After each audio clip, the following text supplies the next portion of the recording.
Et bonjour à tous, salam alaikum Mangadef.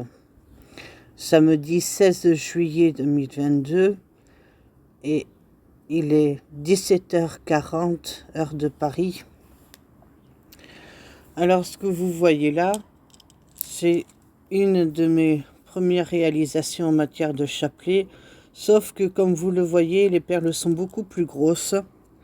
Alors, les grosses perles comme ça là, pour la fin de dizaine, c'est des perles en porcelaine, voilà. Et les autres petites perles que vous voyez là, c'est des perles en plastique rigide, un petit peu pailletées, voilà. Que j'ai trouvées dans des magasins genre La Foire Fouille. Donc voilà, c'est facile à trouver, c'est pas cher, c'est facile à réaliser. Ça, c'est une croix que j'avais récupérée, qui est en bois d'olivier. Et c'est une croix que normalement, tu sais, tu as un petit cordon en cuir et tu peux l'accrocher au mur de ta chambre en la punaisant ou quoi. Éventuellement, avec le trou là sur le côté, bon, tu peux y mettre un cordon et ça peut être une croix pour des cérémonies religieuses comme par exemple quand tu fais ta profession de foi ou des trucs comme ça, enfin voilà. Et donc, ben, ce que vous voyez là, en fait, c'est le prototype qui me sert moi, hein, c'est le chapelet que je me suis fait moi, mais à la base c'est un prototype pour ceux qui ont des problèmes de sensibilité tactile ou des problèmes, tu sais, pour voir les couleurs ou quoi, enfin voilà, ce chapelet, c'est un chapelet que je me suis créé en me disant, tiens, les chapelets classiques, traditionnels, ils ne sont pas adaptés à ceux qui ont un handicap quel qu'il soit. Souvent, les perles, elles sont beaucoup trop petites, elles sont trop fines. On n'arrive pas à faire la différence, c'est entre les dizaines et puis entre chaque dizaine. Donc, partant de ce constat, je me suis créé ce chapelet, moi, pour moi. Donc, avec des perles beaucoup plus grosses.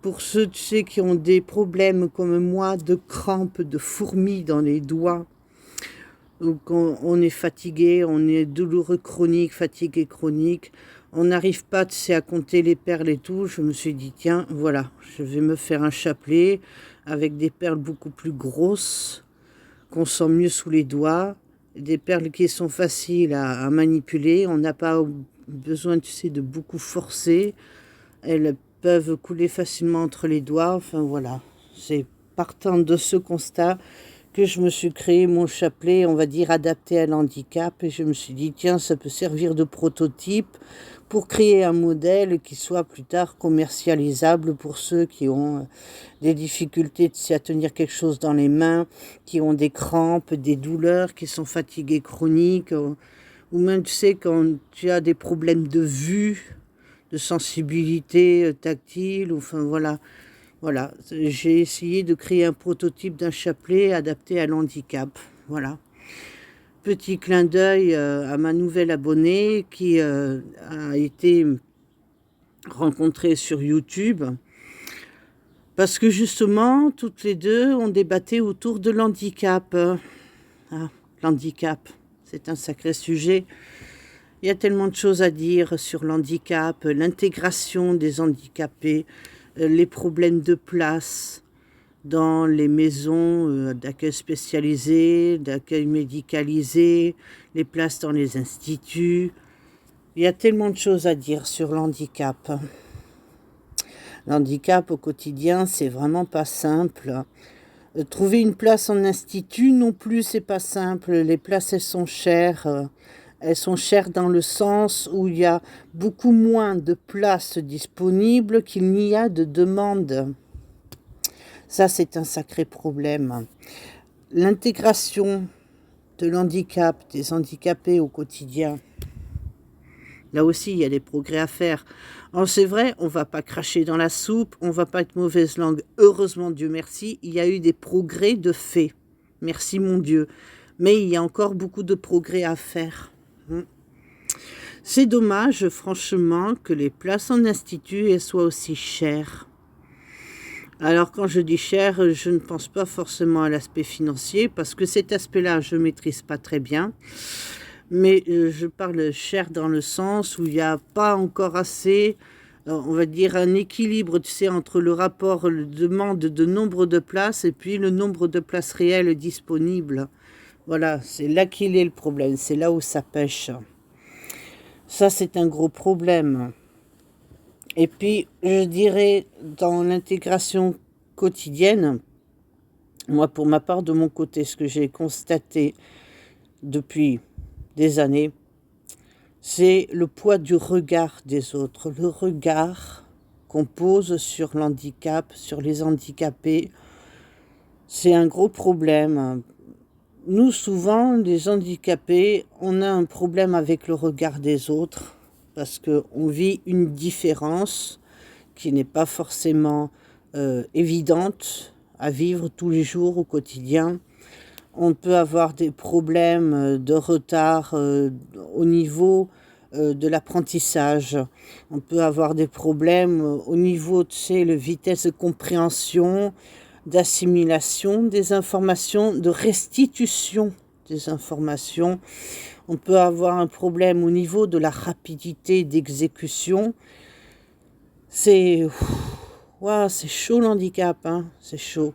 Et quand on se sent se dégrader petit à petit avec les années, on a du mal à se déplacer, on devient à mobilité réduite. Alors ça aussi, c'est un sacré problème. Quand on a des maladies invalidantes qui sont douloureuses, chroniques, qui bien sûr sont épuisantes, comme la fibromyalgie, coucou, ça complique encore un peu les choses. Quand on a un handicap comme l'épilepsie, surtout si elle est sévère, ça aussi c'est la mère de l'épilepsie. Le problème, c'est de se sentir vulnérable, de se dire merde, si je fais une crise d'épilepsie, sur qui je vais tomber, qu'est-ce qui va m'arriver? Et moi, pendant le temps, tu sais, où je fais ma crise d'épilepsie, je n'ai plus le contrôle sur rien. Là, qu'est-ce qui peut m'arriver à ce moment-là? Alors on se dit, ouais, vas-y, il vaut mieux que je reste chez moi. On n'ose plus faire certains types d'activités parce qu'on se dit, merde, si je fais une crise ou quoi. C'est vachement invalidant, c'est handicapant dans le quotidien, ça isole, ça isole. Et alors bien sûr après on nous regarde de manière un peu bizarre en se disant ouais t'as vu, elle a un caractère un petit peu, elle vit un peu seule de son côté, elle est isolée, elle sort pas beaucoup, elle voit pas beaucoup de monde, c'est qui cette fille, elle est bizarre. Enfin, voilà, c'est tout ça qui fait que l'handicap, il n'est pas forcément facile à vivre au quotidien. Alors, en plus, si c'est un polyhandicap, hein, donc pour ceux qui ne sont pas connaisseurs, un polyhandicap, c'est une accumulation de plusieurs handicaps en même temps. C'est... Waouh, c'est chaud, c'est très très chaud. Et c'est vrai que, écoute, moi, en tant que polyhandicapé de naissance, écoute, moi, je me bats de mon mieux au quotidien, un peu à ma manière, hein, contre la stigmatisation, le rejet, l'exclusion, l'isolement. Maintenant, c'est vrai que quand on a une maladie ou plusieurs maladies invalidantes, hein, donc un handicap ou un polyhandicap, le caractère, il s'en ressent, qu'on le veuille ou non, hein. On finit par avoir un sacré caractère. Forcément, on n'arrive pas tout le temps à bien se faire comprendre des autres. On a un décalage qui se fait. Ça isole. On n'ose plus tellement aller vers les gens.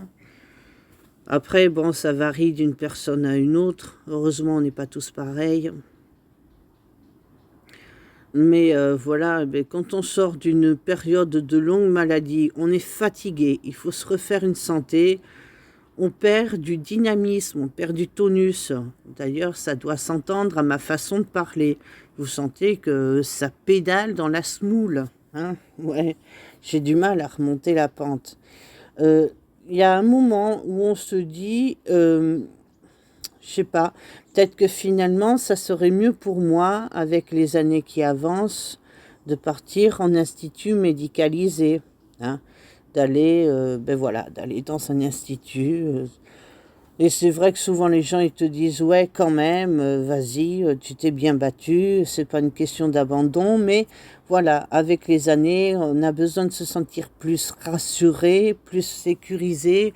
On se dit ouais, j'ai besoin de me trouver dans un endroit où je sais que quoi qu'il arrive, ben, il y a une équipe médicale à côté.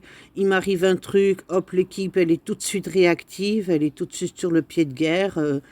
On ne va pas être obligé de galérer comme ça à chaque fois, d'appeler les pompiers, de passer des heures et des heures aux urgences et des fois de repartir avec cette impression que, en fait, on est venu tuer l'ennui aux urgences, mais bon, sans plus, on a du mal à avancer. Et puis c'est vrai que des fois se retrouver entre handicapés, ça crée une amitié, une fraternité, une certaine solidarité aussi. Et c'est vrai que pour moi, pour ma part, en tant que polyhandicapé, la fraternité, l'amitié, la solidarité, ce sont des valeurs qui sont très très fortes, très importantes. C'est des valeurs qui sont très marquées chez moi, sur lesquelles j'insiste beaucoup. Pour moi, voilà, ça fait partie des valeurs. C'est pas simplement des simples beaux principes parce qu'en plus je suis croyante. Non, ce sont des valeurs fortes. Voilà, l'amitié, la fraternité, la solidarité. Être fraternel et solidaire entre handicapés, quelle que soit la nature de l'handicap ou du polyhandicap. Moi, je me dis, c'est aussi super important. C'est vrai qu'au bout d'un moment, rester isolé, rester chez soi, avoir l'impression parfois de s'ennuyer ferme, c'est pas terrible. Franchement, c'est pas terrible. Avec les années, quand on prend de l'âge, ça devient lourd, ça devient pesant. Donc voilà, je suis en train de réfléchir à un projet de partir en institut médicalisé. Alors là aussi, il faut monter le dossier MDPH. Et puis, comme je disais tout à l'heure, les places elles sont chères. Il y a des mois de liste d'attente. Il faut s'armer de patience, s'armer de courage. Enfin voilà, il y a des fois, en vieillissant, l'handicap, le polyhandicap, eh bien, ça ne devient pas évident. Donc, salutations à ma nouvelle abonnée. Coucou. Excuse-moi, je ne me souviens pas forcément de ton prénom. En ce moment, j'ai des trous de mémoire en pagaille. En ce moment, ma mémoire, c'est une passoire. J'espère que tu ne m'en tiendras pas rigueur. Mais en tout cas, sois la bienvenue sur ma chaîne. Donc, voilà, petit bulletin rapido. Une petite pensée pour mon voisin qui essaye de m'aider du mieux qu'il peut, parce que lui aussi, il est handicapé. Et c'est vrai que ben, des fois, moi, je l'ai constaté, c'est suite au confinement.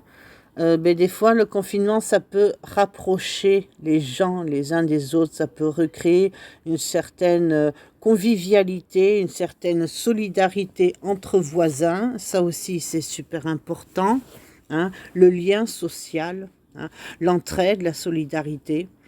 Moi, je pense qu'on n'a pas besoin d'attendre d'être croyant, quelle que soit la religion, pour mettre l'accent sur ce genre de valeurs, de principes. Voilà.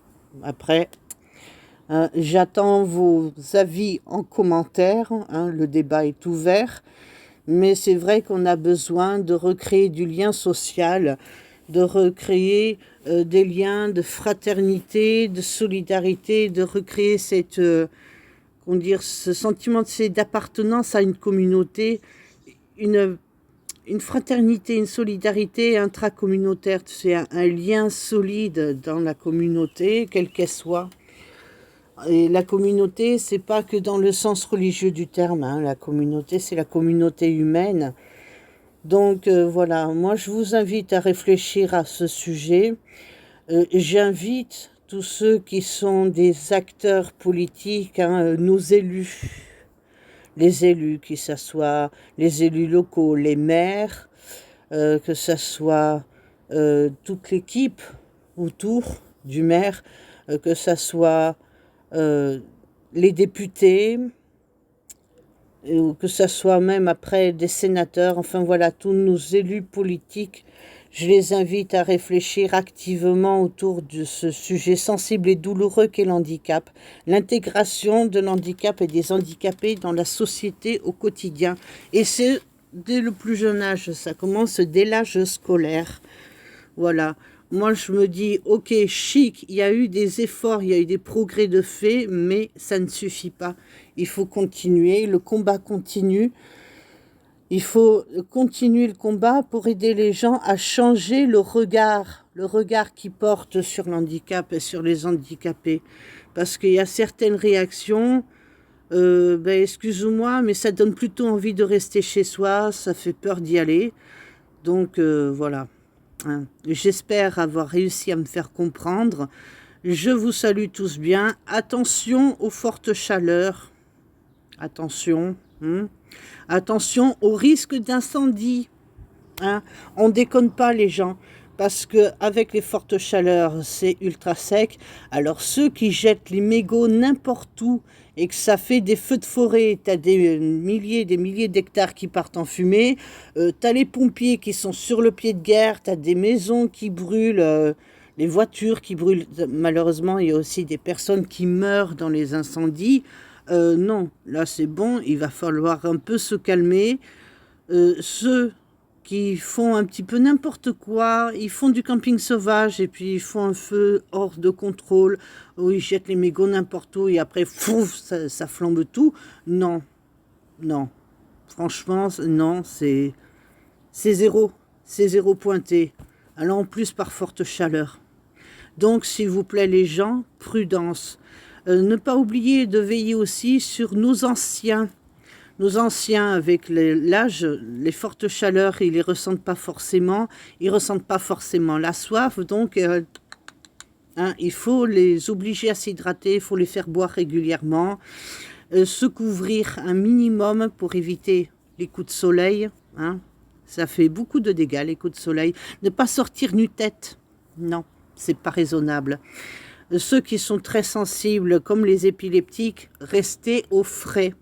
Hydratez-vous bien, sortez les ventilos et aux heures les plus chaudes, donc à partir de 10h30, 11h, voire 11h30, midi, suivant les régions, et jusqu'à au moins 4h30, 5h l'après-midi, restez chez vous, fermez les volets, restez au frais et on s'hydrate bien.